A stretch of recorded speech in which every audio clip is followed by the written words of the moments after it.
Halo semuanya, Assalamualaikum warahmatullahi wabarakatuh. Perkenalkan, nama saya Umi Nurul Hidayah dari Pendidikan Biologi Angkatan 21 dengan NPM 2110060. Di sini saya akan menjelaskan mengenai hubungan dari kesetimbangan Hardy Weinberg dengan evolusi populasi. Nah, apa sih hubungan di antara keduanya?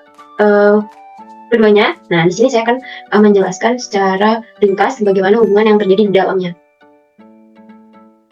Nah, sudah nampak kan di sini.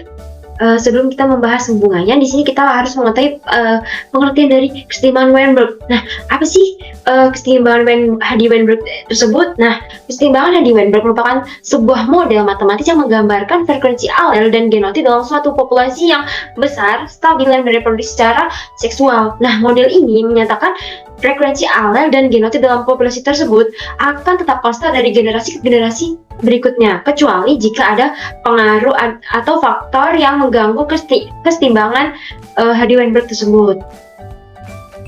Nah, pengaruh yang mengganggu kesetimbangan Hardy Weinberg tersebut dinamakan agen-agen evolusi, yang dimana agen-agen evolusi tersebut menyebabkan terjadinya perubahan frekuensi alel dan genotip dalam populasi yang mengakibatkan terjadinya evolusi dalam populasi tersebut. Nah, lantas apa sih agen-agen yang menjadi pengaruh dari keseimbangan Hardy Weinberg tersebut? Nah, di sini ada lima agen yang menjadi faktor pengganggu keseimbangan Hardy Weinberg. Nah, yang pertama yaitu ada seleksi alam.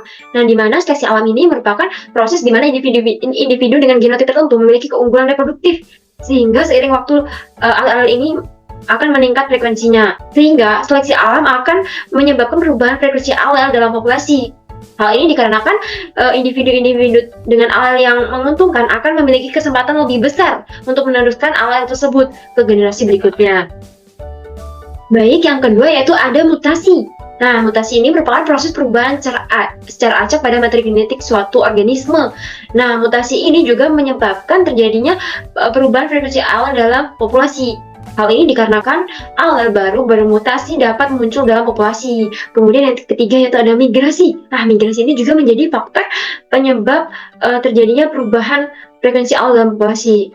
Mengapa? Karena individu-individu yang bermigrasi dapat membawa alel-alel baru ke dalam populasi tersebut, sehingga akan menyebabkan perubahan frekuensi dalam suatu alel di dalam populasi.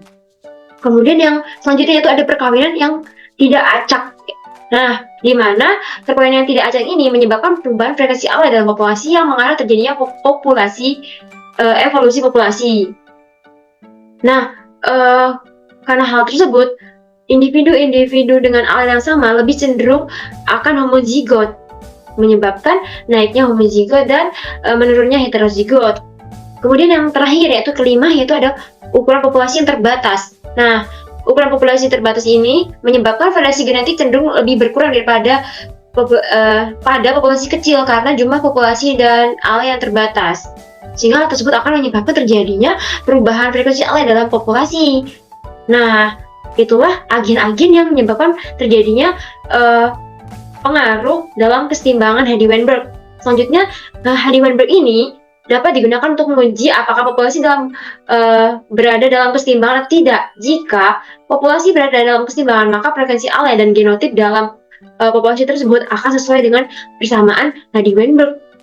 Nah, persamaannya itu seperti pada gambar di bawah, yaitu P kuadrat dengan plus 2PQ plus Q kuadrat sama dengan 1, di mana P kuadrat tersebut menunjukkan frekuensi genotip dominan homozigot, sedangkan PQ menunjukkan frekuensi genotip heterozigot dan Q kuadrat menunjukkan frekuensi genotip resesif homozigot.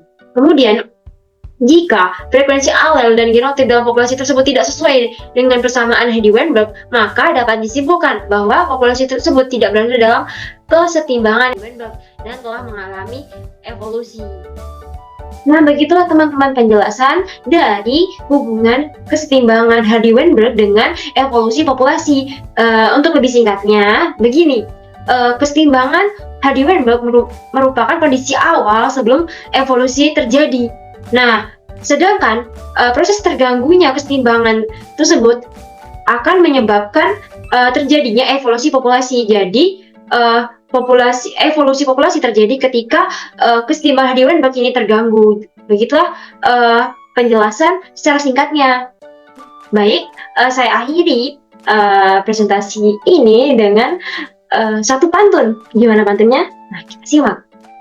Biru laut seperti kolam, ikan paus pandai menyelam.